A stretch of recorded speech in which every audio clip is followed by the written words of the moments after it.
প্রথমে এটা কাটবো। হলুদ দাও তো। আর কি? আর লবণ। লবণ। কি করবা তোমরা?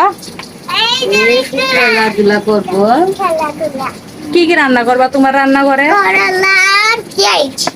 ফুলকপির ডাঁটা, ফুলকপির ডাঁটা। আর বেগুন। আচ্ছা তুমি তোমার ঠাম্মার কাছ থেকে তাহলে লবণ আর হলুদটা নিয়ে নাও। যাও দেও। এই যে লবণ।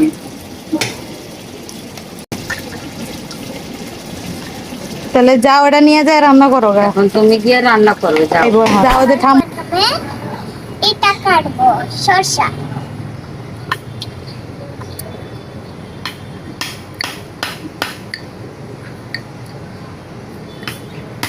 হ্যাঁ আর কি কি রান্তাছ? এই যে দিব, এই যে ঘর ঝাড়ার ঝাড়ু, এই যে পানি, এই যে সবজি। খাবারটা তোমার ঠাম্মারে খাওয়াইও, ঠিক আছে? ঠিক